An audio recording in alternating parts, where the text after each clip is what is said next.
195 watts വരെ നമ്മളെ inverter battery charge ചെയ്യാൻ വേണ്ടി എടുക്കും. നമ്മളെ വീടുകളിലൊക്കെ ഇൻവെർട്ടർ നോർമലായിട്ടുള്ള ഇൻവെർട്ടറുകൾ വയ്ക്കുമ്പോഴത്തേക്കും കറണ്ട് ചാർജ് കൂടുതലായിട്ട് ആവുന്നത് അതുകൊണ്ടാണ്. റെൻ്റബിൾ ടൈംസിൻ്റെ പുതിയൊരു വീഡിയോയിലേക്ക് എല്ലാവർക്കും സ്വാഗതം.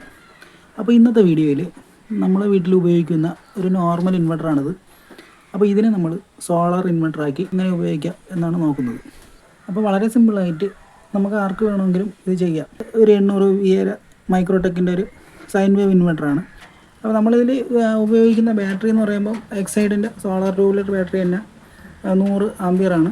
അപ്പോൾ ഇത് സോളാർ ഇൻവെർട്ടറാക്കി ഉപയോഗിക്കുന്നതിനായിട്ട് നമ്മളൊരു SPS-ൻ്റെ ഒരു MPPT ചാർജ് കൺട്രോളർ, പിന്നെ ലൂം സോളാറിൻ്റെ നമ്മൾ 225 വാട്ട്സിൻ്റെ 2 പാനലുമാണ് മേടിച്ചിട്ടുള്ളത്. അപ്പോൾ ഇപ്പം നല്ല മഴക്കോളാണ്, അപ്പോൾ അതുകൊണ്ട് സൂര്യപ്രകാശം ഇല്ല, അതുകൊണ്ട് പാനലിൽ നിന്ന് വരുന്ന വോൾട്ട് കുറവാണ്.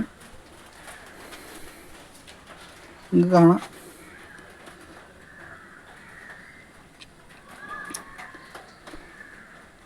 സോളാർ ഔട്ട്പുട്ട് 2 വാട്ട്സൊക്കെയാണ് കാണിക്കുന്നത്. 12 ബാറ്ററി വോൾട്ട് 12.7, സോളാർ ചാർജിങ് 0.3 ആണ്. ഇപ്പോൾ ബാറ്ററി മോഡ് 12 വോൾട്ട്. അപ്പോൾ ഒരു ബാറ്ററി സിസ്റ്റമാണ്, 12 വോൾട്ടിൻ്റെ ഇൻവെർട്ടറാണ് നമ്മൾ കൊടുത്തിരിക്കുന്നത്. അപ്പോൾ ആ ഒരു പാനലിന് നമ്മൾ ഈ ഒരു പാനലിൽ നമ്മൾ 12 വോൾട്ടായിട്ടാണ് കൊടുത്തേക്കുന്നത്. കാര്യം 12 വോൾട്ടിൻ്റെ 2 പാനലാണ് പാരലൽ കണക്ഷൻ ചെയ്ത് നമ്മൾ 12 വോൾട്ടായിട്ടാണ് കൊടുത്തിരിക്കുന്നത്. അപ്പോൾ ഈ ലൂം സോളറിൻ്റെ പാനൽ ഇതിപ്പോൾ അത്യാവശ്യം നല്ല വെയിലുണ്ടെങ്കിൽ കൂടി ഒരു 350 വാട്ട്സൊക്കെ ഇതിൽ നിന്ന് നമുക്ക് ലഭിക്കും. ഈ ഇൻവെർട്ടർ നമ്മൾ സോളാർ ഇൻവെർട്ടർ ആക്കി എടുക്കുന്നതിനായിട്ട് ആ 2 പാനൽ ഈ ഒരു ചാർജ് കൺട്രോളർ മാത്രമാണ് നമ്മൾ മേടിച്ചിരിക്കുന്നത്. അപ്പോൾ ഈ കണക്ഷൻ കൊടുത്തിരിക്കുന്നത് നോക്കാം. നമുക്കതൊന്ന് അടപ്പുണ്ട്, അപ്പോൾ അതിനെ നമുക്കെടുത്ത് മാറ്റാം.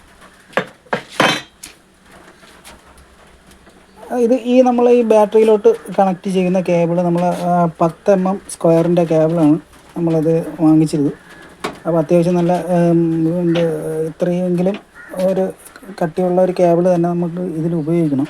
നമ്മൾ ഈ ഇൻവെർട്ടറിലൊക്കെ കൊടുത്തിരിക്കുന്നത് 16 mm സ്ക്വയറിൻ്റെ കേബിളാണ്. അപ്പോൾ ഈ MPPT ചാർജ് കൺട്രോളറിൽ നമ്മളൊരു മിനിമം ഒരു 10 mm സ്ക്വയറിൻ്റെ കേബിളെങ്കിലും ഉപയോഗിക്കണം. ഇപ്പോൾ വാട്ട്സ് കൂടിയ പാനലൊക്കെയാണ് ഉപയോഗിക്കുന്നതെങ്കിൽ, അപ്പോൾ നമ്മൾ ഈ ഒരു 450 വാട്ട്സിന് 6 mm സ്ക്വയറിൻ്റെ DC കേബിൾ ഉപയോഗിച്ചാൽ മതിയാവും. അപ്പോൾ ഇതിൽ കണക്ഷൻ കൊടുത്തിരിക്കുന്നത് വളരെ സിമ്പിളായിട്ടാണ്. ഇത് കൺട്രോളറിൽ ബാറ്ററിയുടെ കണക്ഷനാണ് ആദ്യം കൊടുക്കേണ്ടത്. നമ്മളെ വീട്ടിൽ സാധാരണ ഈ ഒരു ഇൻവെർട്ടർ ഈ ബാറ്ററിയും കൂടെ സെറ്റ് ചെയ്ത് വച്ചിട്ടുണ്ടായിരിക്കും. അപ്പോൾ നമ്മൾ ഈ MPPTയും കൂടെ കണക്ട് ചെയ്യുമ്പോൾ ആ പോസിറ്റീവിൽ തന്നെ നമ്മൾ MPPTയുടെ പോസിറ്റീവ് കറക്റ്റായിട്ട് കൊടുത്താൽ മതി, നെഗറ്റീവ് അതേപോലെ നോക്കി കൊടുത്താൽ മതി. ഇപ്പോൾ നമ്മൾ ഇൻവെർട്ടറിൽ എങ്ങനെയാണോ കൊടുത്തിരിക്കുന്നത് അതേപോലെ നമ്മൾ ബാറ്ററിയിലും കൂടെ കൊടുത്താൽ മതിയാവും. നമ്മൾ ബാറ്ററിയുടെ കണക്ഷൻ കൊടുത്തു കഴിഞ്ഞാൽ നമ്മൾ MPPTയിൽ സോളാർ പാനലിൻ്റെ കണക്ഷനാണ് കൊടുക്കേണ്ടത്. അവിടെ നെഗറ്റീവും പോസിറ്റീവും കറക്റ്റായിട്ട് തന്നെ ഉണ്ട്. അപ്പോൾ ഇവിടെ ഈ നെഗറ്റീവും പോസിറ്റീവും കറക്റ്റ് കൊടുത്തു കഴിഞ്ഞാൽ ഒരു കുഴപ്പമില്ല. അത് കഴിഞ്ഞിട്ട് നമ്മൾ ഗ്രിഡ് ഫേസ് എന്ന് എഴുതിയിരിക്കുന്ന സ്ഥലത്ത് കൊടുക്കുന്നത് എങ്ങനെയാണെന്ന് നോക്കാം. ഇത് പ്ലഗ് ടോപ്പ് കട്ട് ചെയ്യാതിരിക്കാൻ വേണ്ടി നമ്മളൊരു സോക്കറ്റ് ഇട്ടാണ് ഇപ്പോൾ കൊടുത്തിരിക്കുന്നത്. അപ്പോൾ ഇതിൻ്റെ ഈ ഒരു പോസിറ്റീവ് വയർ റെഡ് വയറാണ്.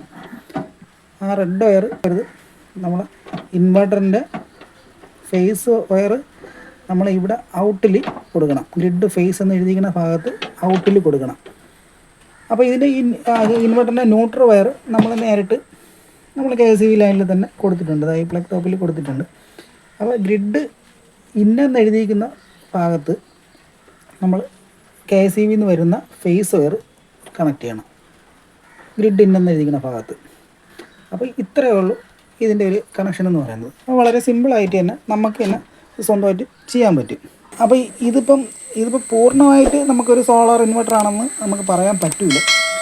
കാരണം ഇതിപ്പം നമ്മൾ ഈ റിലേ ഓഫായി കഴിഞ്ഞാൽ കറണ്ടിൽ നിന്നത് ചാർജ് എടുക്കും. കാര്യം നമ്മൾ ഈ ഒരു പ്ലഗ് നമ്മളിതിൽ കൊടുത്തിട്ടുണ്ട്, അതുകൊണ്ട് കറണ്ടിൽ നിന്ന് ചാർജ് എടുക്കും. അല്ലെങ്കിൽ ഒരു 2 വേ സ്വിച്ചോ ചേഞ്ച് ഓവറൊക്കെ വെച്ച് നമുക്ക് സെറ്റാക്കി എടുക്കാൻ പറ്റും. അതിൻ്റെ കാരണം എന്ന് പറയുമ്പോൾ നമ്മൾ ഈ ഒരു ഇൻവെർട്ടറിൽ ബാറ്ററി ചാർജിങ് ഓഫാക്കാനുള്ള, കറണ്ടിൽ നിന്ന് ബാറ്ററി ചാർജ് ഓഫാക്കാനുള്ള സ്വിച്ച് കാര്യങ്ങളൊന്നും ഇല്ല. അതുകൊണ്ടാണ് നമുക്ക് അങ്ങനെ ഒരു പ്രശ്നം വരുന്നത്.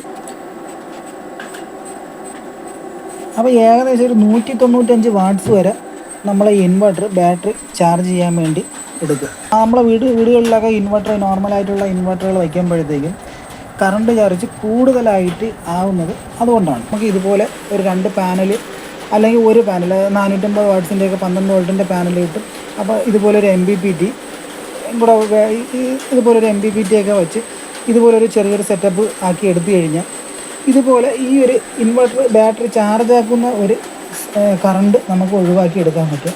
അപ്പോൾ ഒരു 11-12 മണിയൊക്കെ നല്ല വെയിലുണ്ടെങ്കിൽ നമുക്ക് റിലേ ഓണായിട്ട് ബാക്കി കറണ്ട് നമുക്ക് ലൈവായിട്ട് ഉപയോഗിക്കാനും സാധിക്കും. അപ്പോൾ അതിലൂടെ നമുക്കൊരു പരിധി വരെ നമുക്ക് കറണ്ട് ചാർജ് കുറയ്ക്കാനും പറ്റും. അപ്പോൾ നിങ്ങൾക്ക് ഈ വീഡിയോ ഏതെങ്കിലും രീതിയിൽ ഉപകാരപ്പെടുകയാണെങ്കിൽ അപ്പോൾ നിങ്ങൾ എൻ്റെ ചാനലൊന്ന് സബ്സ്ക്രൈബ് ചെയ്ത് വീഡിയോ ലൈക്ക് ചെയ്യുക, ഷെയർ ചെയ്യുക, കമൻറ്റ് ചെയ്യുക.